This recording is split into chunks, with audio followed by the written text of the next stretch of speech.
हर profession के अपने अपने प्रोफेशनल कंडक्ट होते हैं।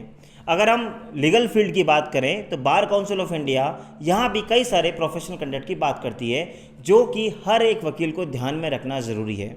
हमने सारे प्रोफेशनल कंडक्ट के बारे में पढ़ा और उसका निचोड़ निकाला आज के इस वीडियो में।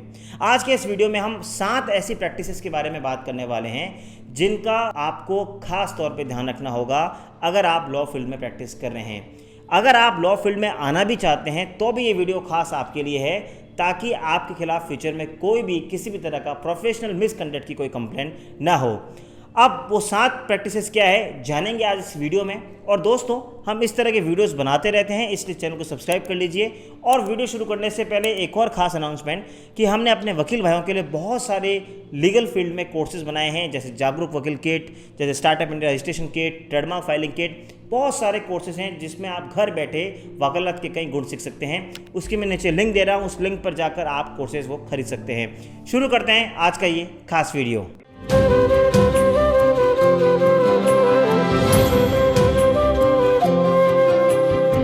Welcome back to channel. मैं हूं आपका अपना वकील दोस्त एडवोकेट नमन मनोहर और आप मेरे साथ देख रहे हैं लीगल शॉर्ट। आज हम बात कर रहे हैं 7 ऐसी प्रैक्टिसेस की जो कि लीगल फील्ड में अनएथिकल मानी जाती है। सबसे पहला होता है बिना LLB की डिग्री लिए या फिर बार काउंसिल की सनद लिए प्रैक्टिस करना।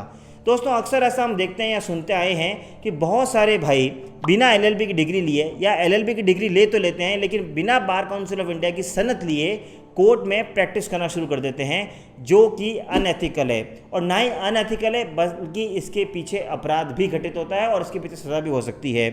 अगर आप बिना कोई बार काउंसिल ऑफ इंडिया की या बार काउंसिल की सनद लिए कोर्ट में प्रैक्टिस करते हैं तो एडवोकेट प्रोटेक्शन एक्ट के सेक्शन 45 के अकॉर्डिंग 6 महीने तक की सज़ा का प्रावधान है। साथ ही साथ सेक्शन 420 IPC में भी एक FIR दर्ज हो सकती है। इसलिए अगर आप प्रैक्टिस करना चाहते हैं तो LLB की डिग्री के साथ साथ आप बार काउंसिल से भी सनद ले लीजिए। दूसरी प्रतिबंधित जो सेवा होती है वो होती है कि आप एज ए वकील जीवन में किसी भी तरह का व्यवसाय नहीं कर सकते।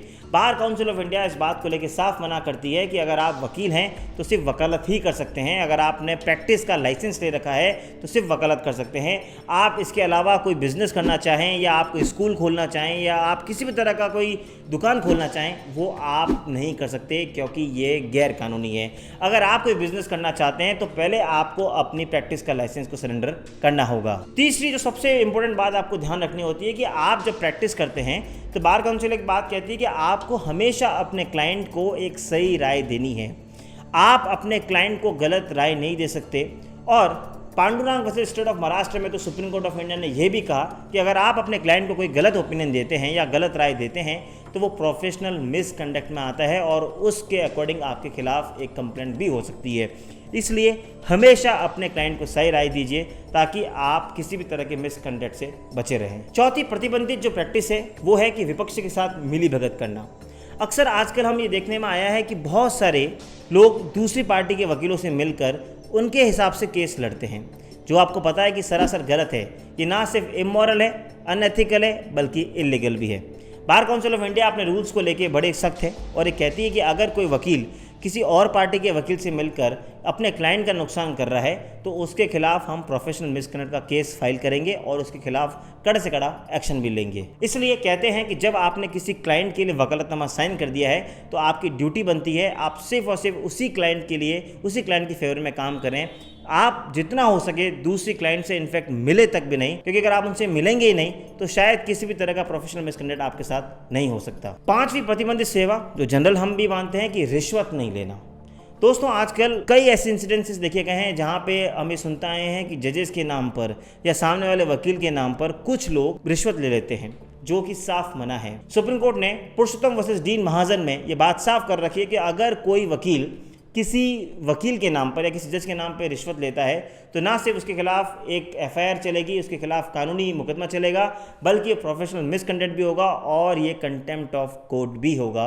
इसलिए कभी भी इस तरह की प्रैक्टिस को फॉलो ना करें। छठी और जो सबसे इंपॉर्टेंट बात वो होता है कि वादग्रस्त जो संपत्ति होती है उससे कभी क्रय या विक्रय ना करें। यानी फॉर एग्जांपल, अगर आप किसी क्लाइंट की कोई प्रॉपर्टी का मैटर लड़ रहे हैं और अब आपको फ्यूचर में ऐसा ऑप्शन मिलता है कि वो क्लाइंट से प्रॉपर्टी खरीद लें या बेच लें, वो कभी नहीं करें, क्योंकि ऐसा करना काफ़ी खतरनाक हो सकता है। आपको एक लैंडमार्क जजमेंट के बारे में बताते हैं। पीडी गुप्ता वर्सेस राम मूर्ति। इस केस में वकील साहब ने जिस सूट प्रॉपर्टी का वो केस लड़ रहे थे वही उन्होंने खरीद ली। जब ये बार काउंसिल को बात पता लगी तो उनके खिलाफ एक्शन हुआ और 1 साल तक के लिए उनकी सनद को सस्पेंड रखा गया। इसलिए कभी भी सूट प्रॉपर्टी जिस पे आप डील कर रहे हैं, कभी ना उसको खरीदें ना कभी उसको बेचें। और सातवीं और सबसे आखिरी बात जो प्रतिबंधित है, लेकिन हम अक्सर देखते हैं कि वो करते आते हैं हम सब वकील, वो है हड़ताल करना। दोस्तों, इस देश में जितने भी वकील हड़ताल करते हैं, सुप्रीम कोर्ट ऑफ इंडिया उसको साफ मना करती है और इनफैक्ट बार काउंसिल भी मना करती है। हरीश उपल वर्सेस यूनियन ऑफ इंडिया में honourable supreme court of India ने इस बात को क्लियर कर रखा है कि हड़ताल करना अवैधानिक है, आप उसको नहीं कर सकते। तो ये 7 वो ऐसी प्रैक्टिसेस हैं जो कि प्रोफेशनल मिसकंडक्ट में आती है, जो कि एज ए वकील आप नहीं कर सकते। अगर आप करते हैं तो आपके खिलाफ कोई ना कोई प्रोफेशनल मिसकंडक्ट का मामला बन जाता है। मुझे पूरी उम्मीद है कि आपको ये वीडियो पसंद आया होगा। अगर आपको ये वीडियो पसंद आया, हमारा कंटेंट पसंद आ रहा है, तो चैनल को सब्सक्राइब कर लीजिए और बेल आइकन दबा दीजिए। मिलेंगे अगली बार इसी तरह की वीडियो के साथ, तब तक के लिए जय हिंद, जय भारत।